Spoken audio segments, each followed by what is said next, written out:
So hi, welcome to HKU QIDS, Breaking into Quant World. It will be a lecture about the interview book, A Practical Guide to Quantitative Finance Interviews. So I'm Alan, and today we are going to start with brain teaser. I'm going to do this lecture in English because if you really want to break into a top hedge funds or like to get a really good quant job, most of the cases, you need to have your interview in English. And so you need to know how to speak your mind clearly and make it understandable to the interviewers. So let's first have an overview about the brain teaser chapter. In this chapter, actually, the techniques required is not that high, no more than high school level, as mentioned here. And in a sense that we have things like logic questions, and we have some math inductions, and we also have some problems that require you to think out of box. In total, there are 38 questions as shown here. And you can see which takes the most part is the logic reasoning, and also the things that may let us to think out of the box. And there include some important principles like the pigeonhole principle, and also modular arithmetics, math inductions, and proof by contradiction. So we're going to start with the most classic question here, the defective ball. So we are going to have 12 identical balls, and one of the balls is heavier or lighter than the rest, which we don't know which. And using just a balance that can only show you which side of the tray is heavier, how can we determine which ball is the defective one with 3 measurements? Well, for this question, you need to first convert a few assumptions. Please remember that to check assumptions is quite important during interview. So in our question, there is only one balance scale, which can only show you which side is heavier or not, which means it is symmetry in a sense that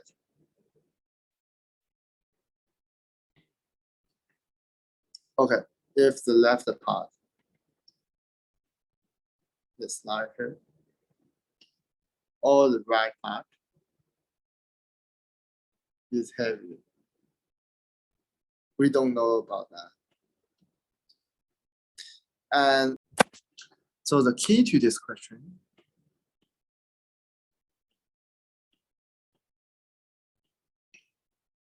is not to separate the total group, which there are 12 balls. We should not separate them into 2 pieces. It is wrong.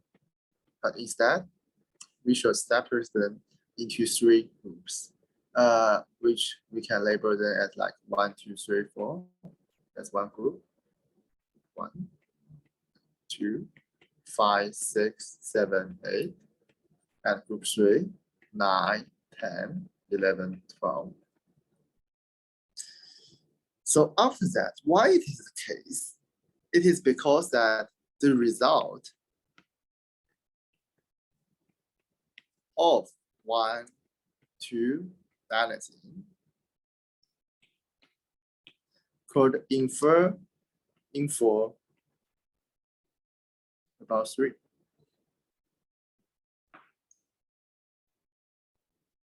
So this is our initial point. We wait, let's call it group A, B, C then. We wait A with B, and what can be the case? A smaller than B, or A equals to B. If A and B are balanced, which means that the defective ball should belong to group C, right? And in another case, no matter if it is A larger than B or A is lighter than B, it is the same according to the rule of symmetry. So we can only consider one of that. Let's just assume that it will be A smaller than B. So there are two cases that it might be that the defective ball in A and it's lighter, or the defective ball is in B and it's heavy. So how can we distinguish that? Remember, we separate them into three groups. And now within group A and B, we got like 1, 2, 3, 4, and 5, 6, 7, 8. We can again separate them into a three group, but we should introduce one standard ball. Under this scenario, we already know that the defective ball is within the group A or B. So which means all balls from group C are standard. So we can introduce the ball number 9 here. And for each group, we want it to be random and in a way that we want to measure like 1, 2, 5 as a group, 3, 6, 9 as group, and 4, 7, 8. Why it is the case? Because if we are going to test 1, 2, 3 with 5, 6, 7, it doesn't give us the same information with this kind of comparison. Because all 1, 2, 3 are from group A and 5, 6, 7 are from group B. So we cannot, so if it is the case that let's call it like A star and B star. If again, A star is lighter than B star, then we still need to do this again, which makes it quite troublesome. But let's see. If we test this question in this way, then let's compare 1, 2, 5 with 3, 6, 9. And if, let's call it C and D, if P is smaller than D, C equals to D, and C is heavier than D. If C is heavier than D, the only thing possible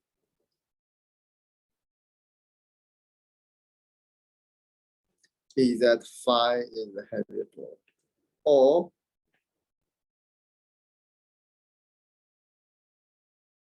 three is a light ball.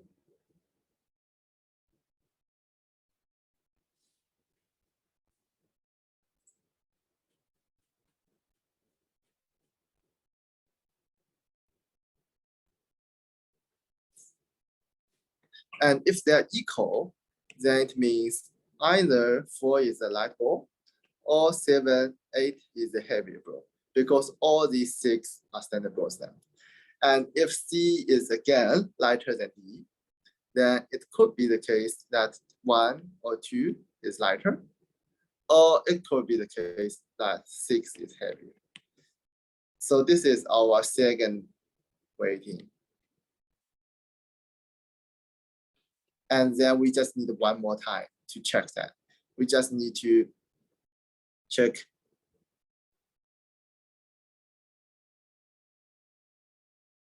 one with 2. If 1 is lighter, then it will be 1. Otherwise, it will be 6 heavy.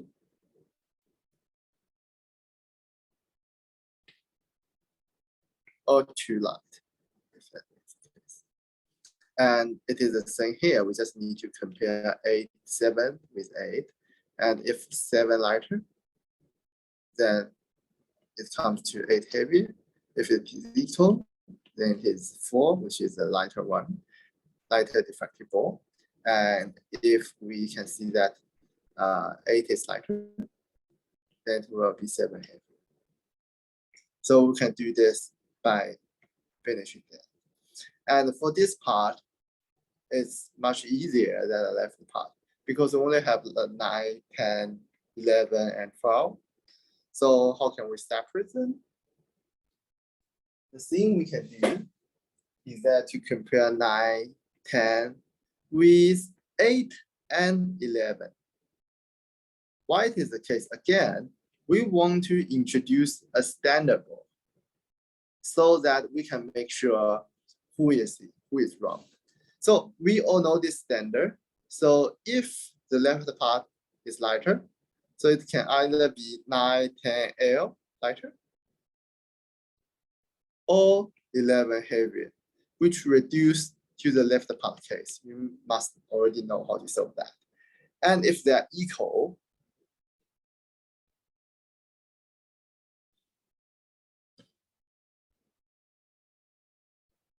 then it means 12 is the lighter one or the heavier one. So we just need to compare 12 with 8, a standard ball again, to know whether it's lighter or heavier. And if it is heavy, then 9, 10 H or 11 L. So we come to finish this problem. And that's why if you really come to the textbook, the green one, and you can see their solution is like this, but they didn't tell you why. And basically I just explained the logic here. But I want to go further. So let's start with a quite simple situation where our balance can tell us lighter or heavy. Then for one measurement, how many balls can we test at most? Is that 2? No, we already know that if we test the ball 1 and 2, we can know about 3. So we can check 3 actually. How about 2 measurements? Using our idea here, we first separate them into 3 groups, and for each group, we can separate them again. So you can see for each layer, we go down. There are 2/3 information reviewed. So if we count back, it should be 3 multiplied by 3, 9 balls in total. Now, using the mass induction, we can easily find that for n measurements,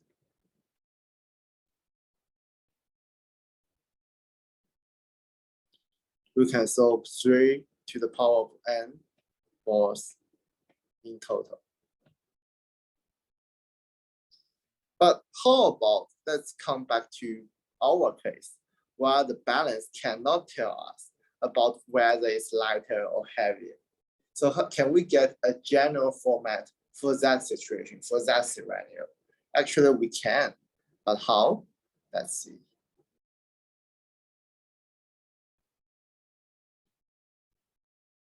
So if we think this case is in another way, it actually means that for each ball, it can be denoted with light or heavier. What does it mean? So let's go back to our original solution. Once, for example, once we compared that we know the group A is lighter than group B, we can denote 1, 2, 3, 4 as L, L, L, L, and 5, 6, 7, 8 as heavier, heavier, heavier, heavier, which means if the problem comes to 1, 2, 3, 4, the problem must be lighter. If the defective ball is from 5, 6, 7, 8, then it must be a heavier defective ball. But there is no possibility for that to become a lighter defective ball. Which AKA, it just means when it comes to this second step,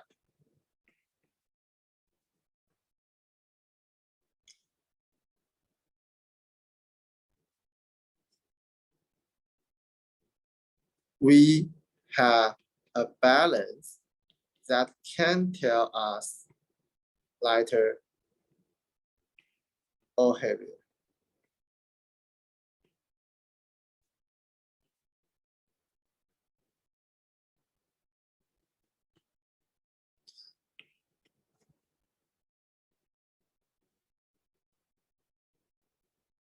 Which means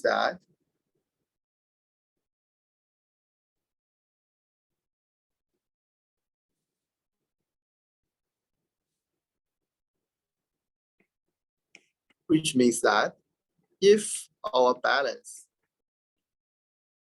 can't tell L or H, and the maximum measurement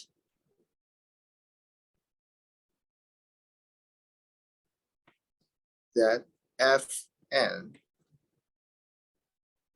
where n is here, the measurement number of measurement, and Fn is the maximum number of balls that can be tested.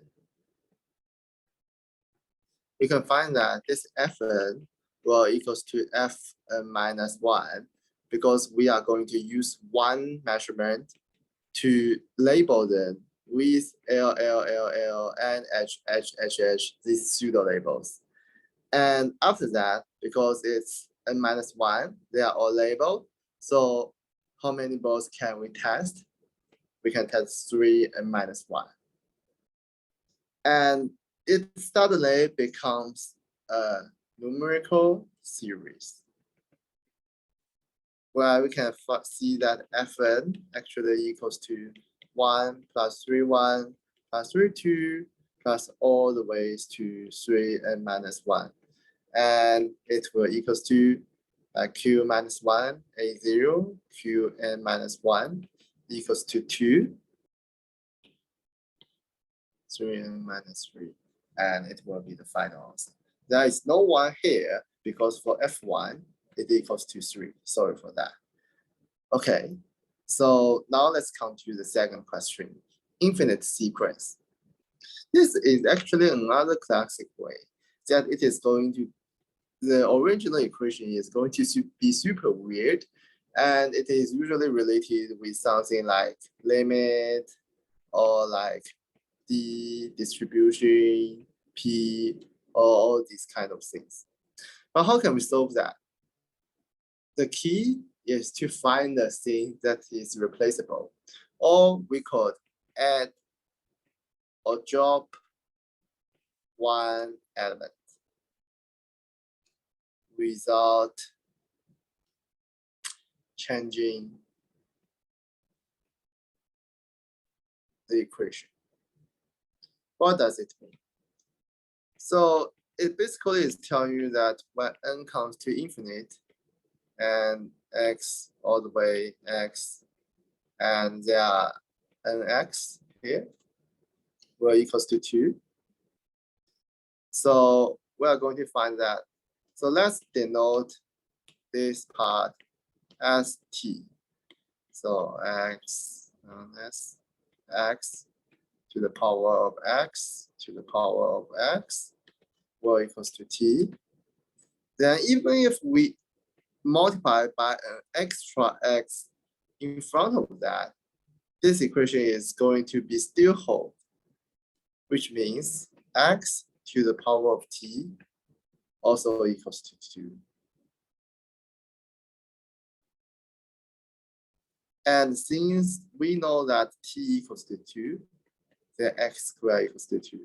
X will be equal to square root 2. Quite simple, right? So the key is that you add 1x, or sometimes in other questions, you drop 1x, so that the equation still holds because it's a limitation, but we are going to have this equation 1 and an extra equation 2. And you put them together, you can solve that. So now let's come to our last question today. It will be trailing 0. So how many trailing zeros are there in the factorial of 100? So how to think of this question is that let's first come up a way that could give us a zero, a trailing zero. So the only way we can get a zero is that we get them from 10. And the only way we can make up a 10 is 2 and 5. My advice is, as long as it comes to factor, you only think numbers between 1 to 9 and you find, and let's start with 1 to 9, and then trying to find some pattern with these natural numbers. And because all the numbers since 10 and later 10, 11 can be formed by these numbers. Of course, not for prime numbers, but it's not related to this question. So how many 2 are there with 1, 2 to 100? Their number of 2 is 50. Number of number, which is number that has 2 as common as factor. So even number. There are 50 of that. And how many contains 5 as factor?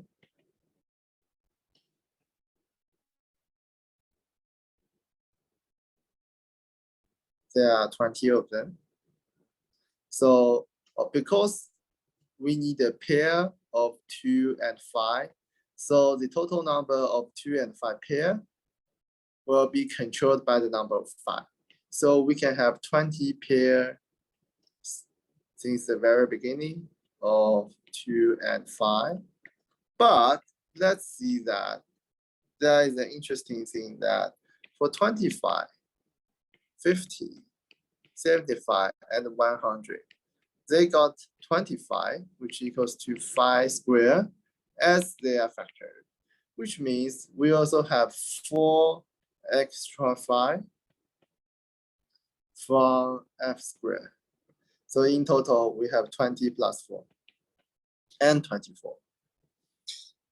Now let's come to our last question, which is box packing. Can you pack 53 bricks of dimensions 114 into a 666 box? So for this kind of question, we need to start with a base measurement. What does it mean? So for each of them, we got like 1, 1, and 4. But the box is 6, 6, 6. So we want to first find a space where it can contain an integer number of bricks. And this spacing is actually a 2, 2, 2 cube. Once we have these 2 cubes, each this kind of thing, let's just call it 2 to 4 then.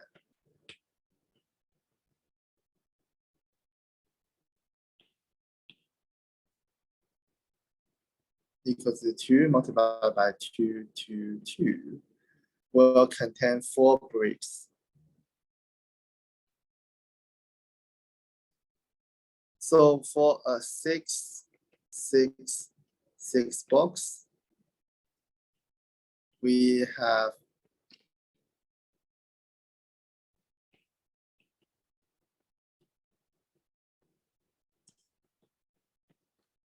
27 this kind of cubes in total,